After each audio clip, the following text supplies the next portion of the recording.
I feel like I am fighting with my internet. I feel like there's something trying to keep me from getting this information out to you guys. So I have prayed over my internet. I've asked my husband to pray over my internet, and that's the best I can do. I live in rural Louisiana, and it is what it is, folks. But listen to me. I just got information that Kerr County, the county in Texas where all the flooding happened, where the Mystic Camp for girls got washed away, part of it, that county is not in the United States. It is controlled by a family called the Bass family, BAS, Bass family. They're worth about $20 billion. So let me give you a little background as long as my internet holds up, because I'm telling you, I feel like this family is a Masonic family. And I feel like I'm fighting an uphill battle trying to get this information to you. I feel like something is coming against me, but it says if your children are in Texas, then you can look towards the Bass family knowing it. This family is said to be the Epstein of Texas. This is huge. Along with his father and two of his brothers, he is the largest shareholder in the Walt Disney Company from 1984 until the stock market crash of 2001. Thank you, Nomad. I had to literally turn it off 3 times and pray over it. Bass was forced to sell his Disney holdings as a result of a margin call in 2007. He had a net worth of $3 billion. All right. Today, the family's worth over $40 billion. They call Ann Bass, the matriarch, the Empress of Fort Worth. This family is said, and this is all hypothetical because you can't prove anything. I don't want their attorney after me. The family of Texas. It says, does the family of Texas, the Bass family, have a huge interest in Disney and run the state like a huge trafficking hub with captured assets in political and judiciary offices? Hunt, Texas, named for hunting grounds. It said, let all hidden deeds of darkness be exposed. All right. It goes on to talk about how at one point, Lee Bass, a member of the Bass Oil and Ranching Dynasty and owner of a significant acreage near Hunt, Bass was obsessive about his privacy and had taken to buying any property within range of his estate as a way to prevent development around it, including up and next to Mystic Camp. It says here that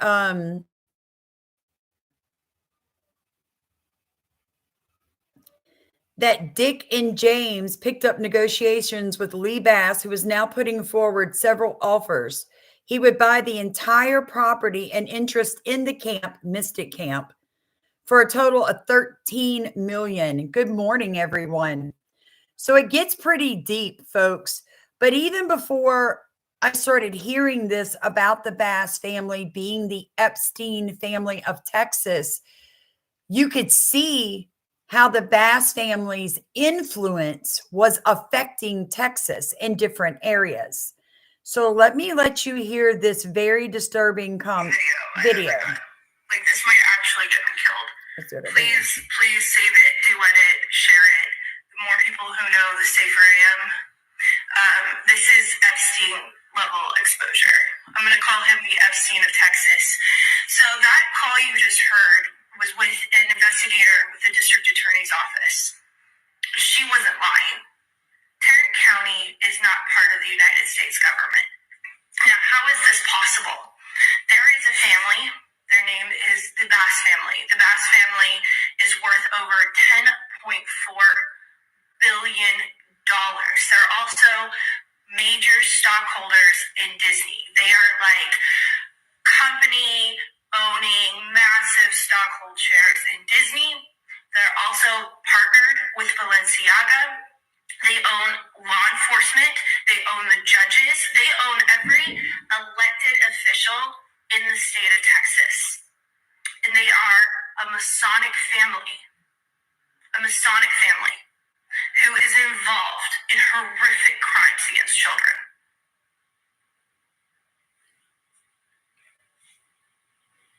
You understand that. This family is the Epstein of Texas. This family is running a child trafficking cartel through the state of Texas. They are running it with judges.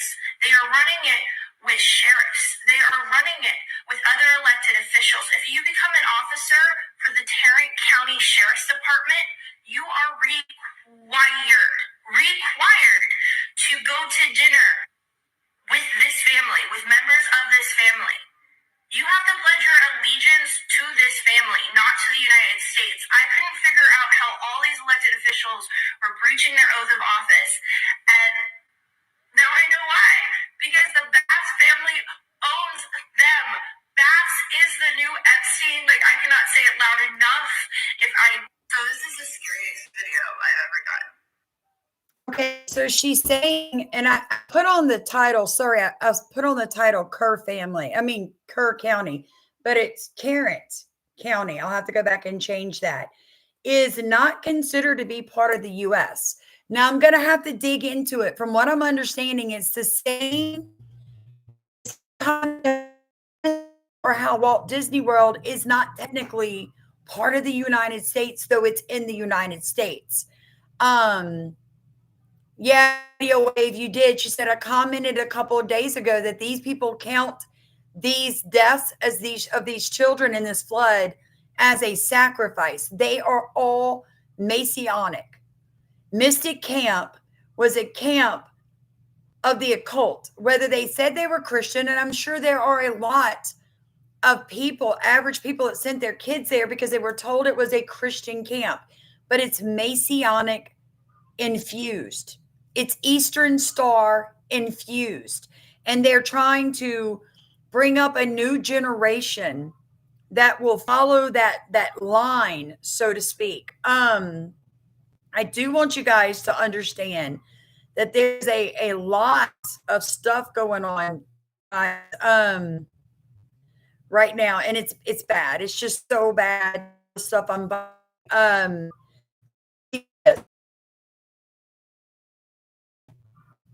let me go back. Okay, so how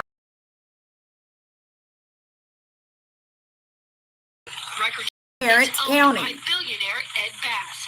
Records also show Bass made two $5,000 contributions to Commissioner Brooks' campaign in 2012. Bass did not return our call. The day our Fox photographer took this video, he was sitting on the county road. Around noon, our tipster told us the commissioner's office had spotted his truck and called out the county sheriff. Our photographer left before deputies arrived. Later that day, our helicopter noticed an asphalt crew nearby that wasn't there earlier in the day. There were about 15 guys out there.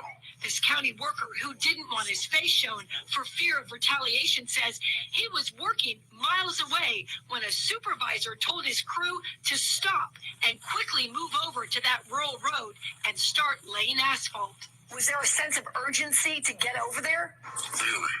Very urgent. We didn't even bring all of the tools for us. All right, y'all saying it's lagging again. Of course it is. Of course it is. They don't want this information out.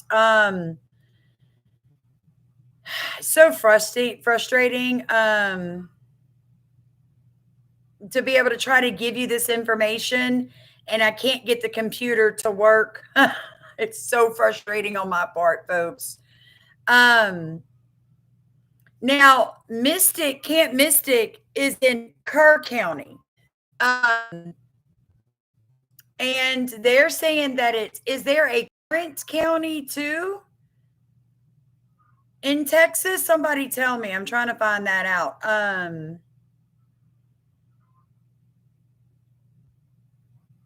No, there's Tarrant. I'm trying to see if there's like a current. Is there a current?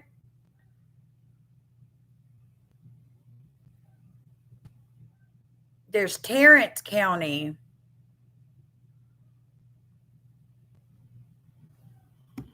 It says more than one ingestion I'll send one stream to the primary and one.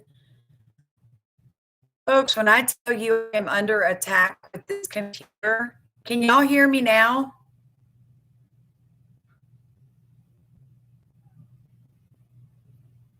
Kerrville in Kerr County.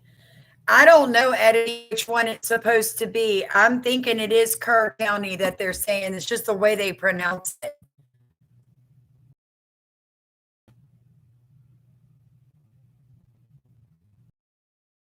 All right. So it's just going to continue to mess up. And there's nothing to do. I just wanted to give that information.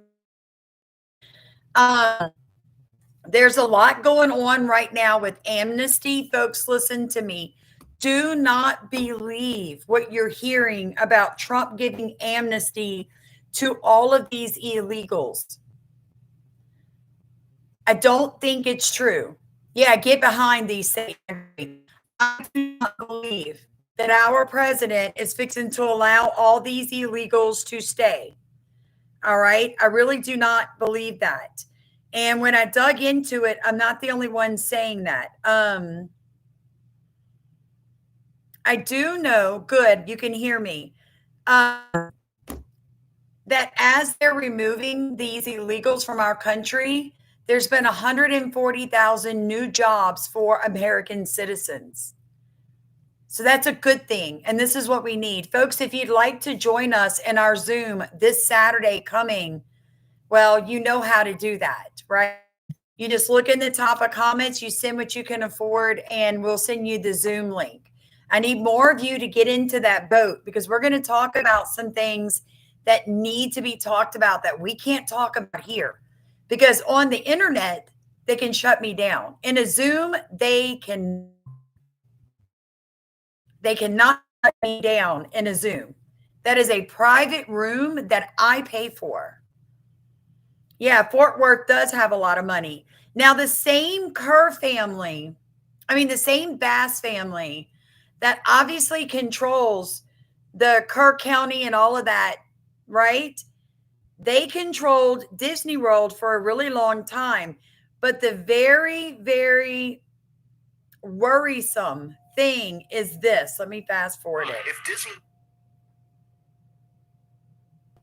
Let me find it. And contributing to the local development of local communities, a trait he'd passed down to his heirs. A woman who knew him described him as, quote, strictly Texas all the way, and that he'd, quote, give you his last dime if you needed it. At his death in 1959, the bulk of the lifelong bachelor's fortune, some $71 million, passed down to the Sid Richardson Foundation. Outside this, Sid Richardson left $12.5 million to his nephew, Perry Bass, who he'd always been close to. Perry had already become a successful oil man in his own right, and had married Nancy Lee Muse from another prominent Fort Worth family. Alongside this, Richardson left $2.8 million to each of Perry's 4 sons, Lee, Robert, Edward, and the eldest, Sid Richardson Bass. Not wanting his young sons to squander their money, Perry placed their 4 inheritances into a company called Bass Brothers Enterprises and began training his sons, most notably the then 17-year-old Sid Bass, on how to manage it. As the brothers grew, their father continued to train them and grow the family's holdings. By 1965, just 6 years after his namesake had passed, Sid had graduated Yale and was crossing the country to Stanford's business school, though he briefly considered joining an art school before he decided against it in the understanding of his place in the family business. And in 1969,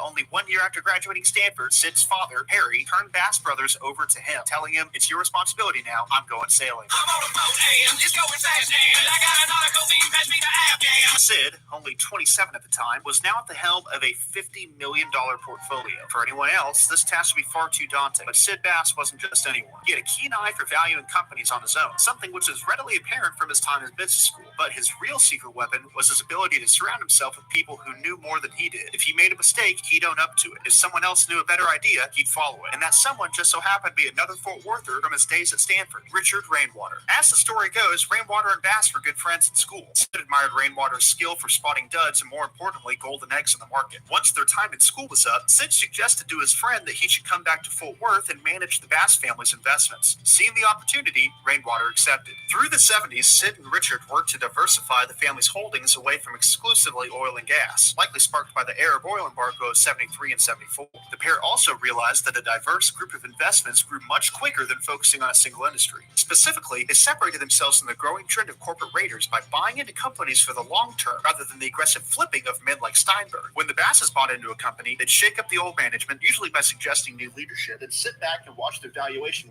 So he went into business with somebody whose last name Water. And then you have a company called Rainmaker that just flooded Texas, but they didn't just flood Texas, friends. They flooded the whole world. Worse. I'm sure by now you've heard about the insane flooding that's destroying Ruidoso, New Mexico. Oh my gosh. Oh my god. Oh my god. That's a whole house. Oh my god. There's a whole house just went down the river.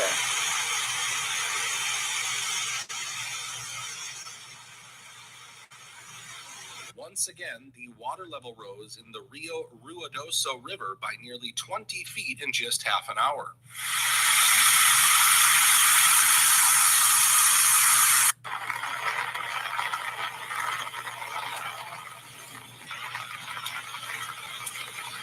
Look at that, y'all. Look at it.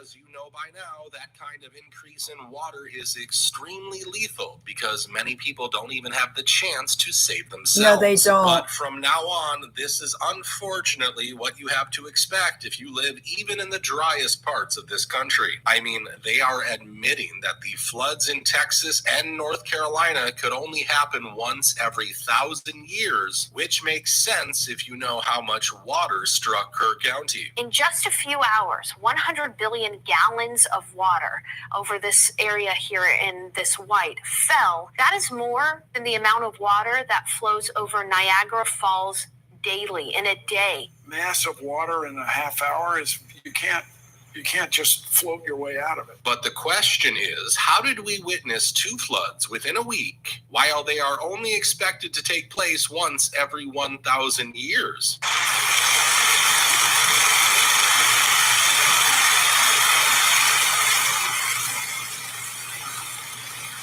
This reminds me of what we saw in Roswell, New Mexico, where a historic flood drowned the city in minutes.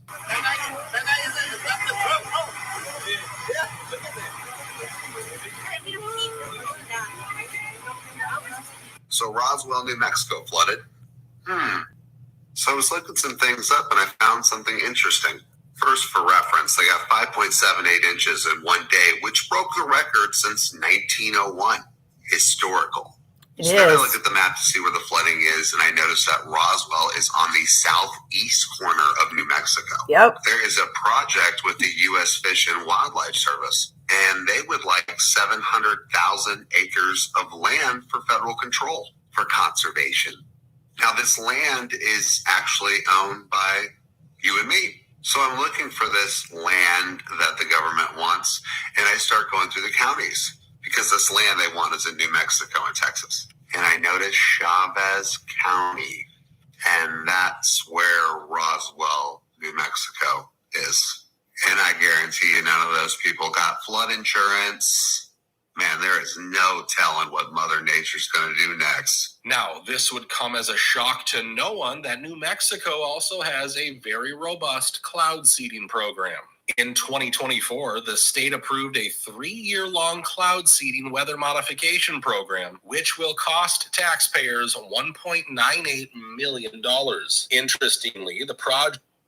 So you're basically paying for your own demise. It's extremely frustrating.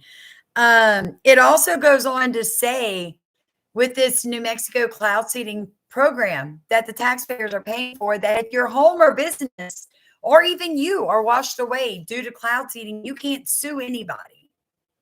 You can't sue anybody. You can't hold anybody accountable.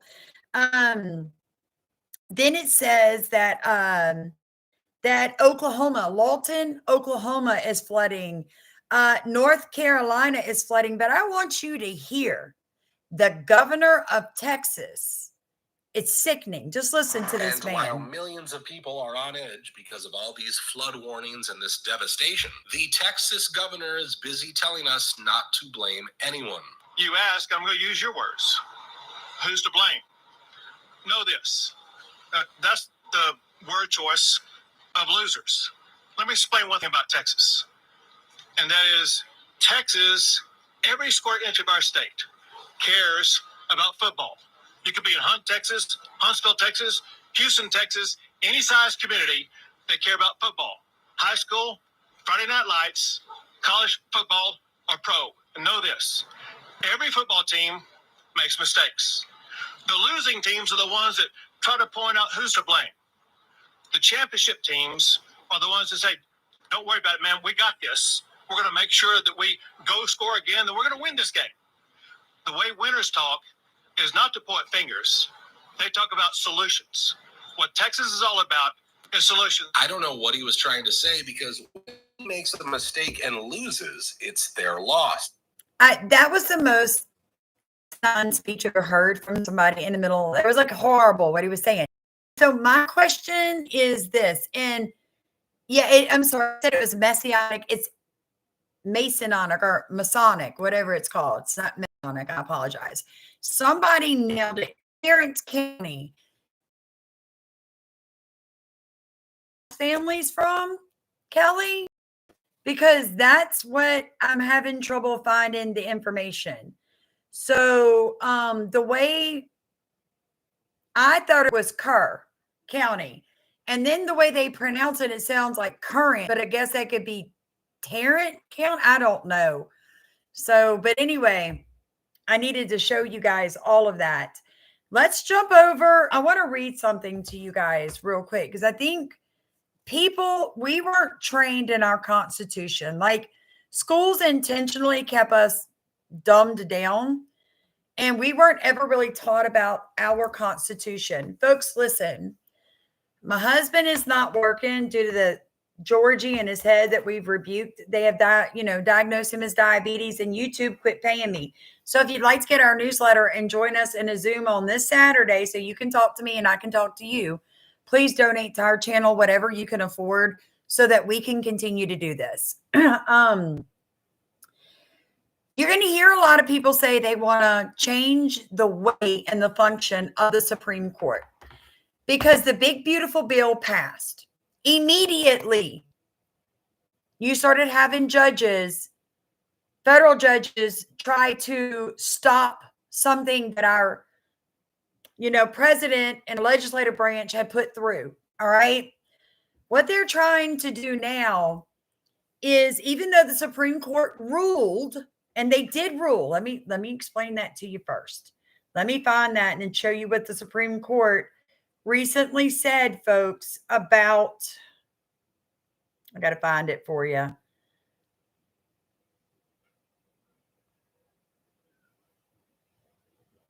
It says judge blocks Trump's birthright citizenship ban.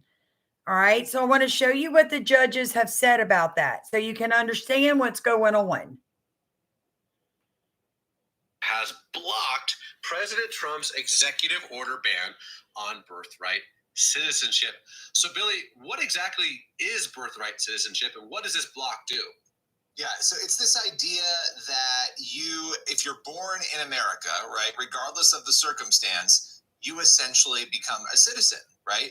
That is an interpretation of the 14th Amendment, and Trump has disputed that. Obviously, the issue here is illegal immigration. If you have illegal immigrants who have a child here, should that child become a citizen? Right now, there are people who have become citizens because their parents maybe brought them over here, and the parents aren't citizens. Well, their parents didn't bring them here. They came here and then had them as babies here, and because of that, they are then granted citizenship. So this is going back and forth in the courts right now. There are a lot of lawsuits. The Supreme Court sort of dealt with the issue, but didn't really deal with the core issue of whether or not birthright citizenship is an actual right. And so what you have right now is a judge stepping in and basically blocking this, which it was set to take effect later on in July, this ban on birthright citizenship.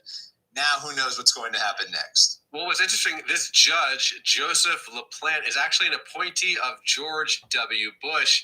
Let me read something from the Hill because I think it helps clarify. It says, LaPlante's decision comes after the Supreme Court curtailed judges' ability to issue nationwide injunctions against Trump's policies, but left open a door for challengers to try to seek broad relief by filing class action lawsuits, which I thought was kind of helpful because, people say, well, didn't the Supreme Court just deal with this? Well, no, there are loopholes.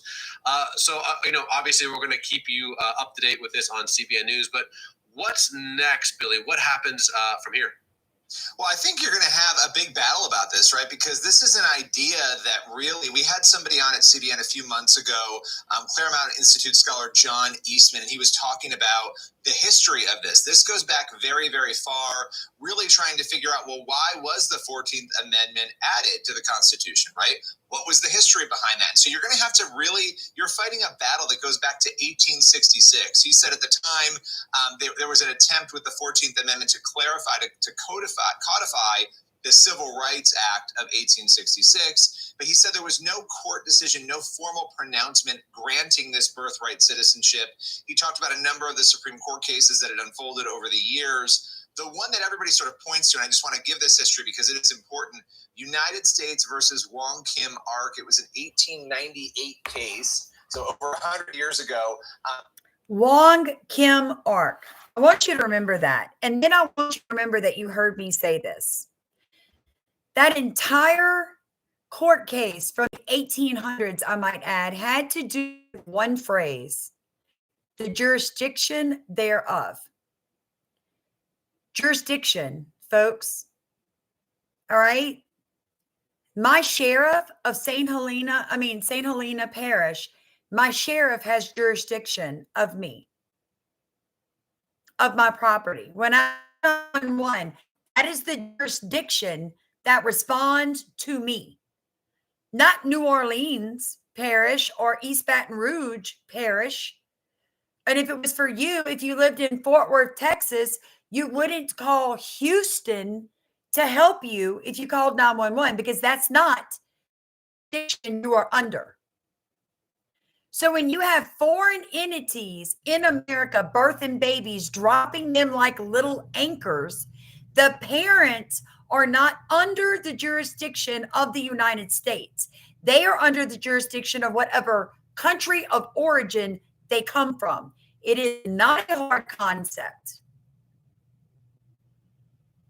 It's just that the left has found all the weaknesses and all the ignorance in our country, and they are exploiting it. Now, having explained that to you, the next thing that the left is attempting to do is change up of the United States Supreme Court. Let me tell you why. Over the years, there have been a presidential administrations who have proposed adding additional seats. We're seeing judges from George Bush, Clinton, and Obama come back and haunt us 2025 because they put these radicalized, lunatic, anti-American judges in positions of power, and America is now paying for it. However, if the American people are to allow their federal politicians to increase or decrease the number of Supreme Justices, it is essential that we understand how it was created and its proper, limited, and defined authority by our Constitution. Those who ratified our Constitution were deeply concerned about the tendency for courts to expand they could to ensure that America would not be ruled, as Britain often was, by an oligarchy of judges. See, the thing is, folks, is that America's Constitution is to stop us from mimicking the way that Great Britain. When I see these no kings, sorry, look, the buffering will stop. When I see all these people out there protesting with no kings, we don't want a king. The judges, the liberal leftist judges are your kings. They're an oligarchy of kings, but they're judges. And because you know so little about your own constitution, oh, I'm so sick of this internet, folks. I'm sorry. I'm just going to keep going. There's nothing else I can do but just force my way through it. All right. Whether you have 3 justices or 13, it is not as important as making sure those justices stay confined to the boundaries of their authority as delegated by the Constitution.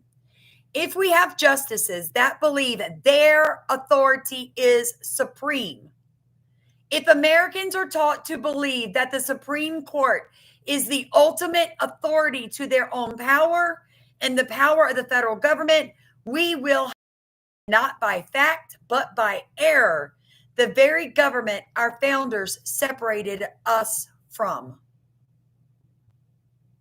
Americans, whether liberal or conservative, must know these 5 facts about the Supreme Court and the Constitution that created it. 1, powers not delegated to the federal government are reserved to the states and to the people. The 10th Amendment of the Constitution makes it clear. If a power is not specifically delegated to the federal government, that power is reserved to the states and to the people. The great mass of suits in every state lies between citizen and citizen and relate to the matters not of federal cognizance. Madison to Washington, 18th of October, 1787. This foundation of this assertion is that the national judiciary will have no cognizance over them, and of course they will remain determinable as heretofore by the state courts only. Number 2, the laws of the United States which shall be made in pursuance thereof shall be the supreme law of the land. Article 6, Section 2. Only laws created by the federal government that are made pursuant to constitutionally enumerated powers are the supreme law of the land. Laws created by Congress, executive orders created by the executive branch, beyond the delegation of power, have no force or legal binding over the states of the people. It is not the supreme law of the land. The language of Article 6, Section 2 establishes that any law made by Congress that is inconsistent with the Constitution is invalid. Number 3, all legislative powers herein granted shall be vested in a Congress of the United States. Although we often hear people refer to the Supreme Court opinions as the law of the land, that is constitutionally incorrect. The writing of law is a power exclusively held by Congress. Court opinion cannot be law without violating the express limits separating of powers established by the Constitution. So, big beautiful bill was put up. Congress signed it. Now a judge has stepped in and said, no, you can't do this. That is overstepping of the judiciary branch of the government. When you hear Democrats say they need to rein Trump's power in, they are lying to your face. They are lying to you. It is not Trump that needs to be reined in. It is not necessarily Congress. It is these judges who think that they can do whatever they want. Number 4, the judicial power. The Supreme Court is designed to be the weakest branch of government. The weakest. You see basically telling what they can and cannot do.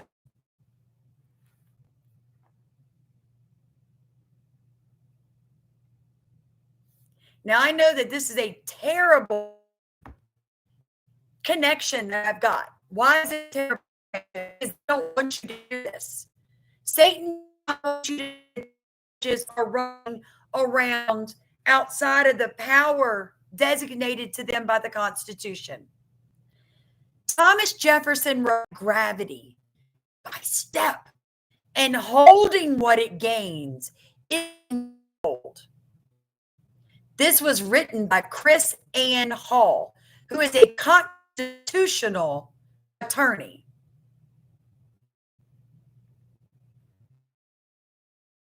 Yes, I know it is. So let me repeat it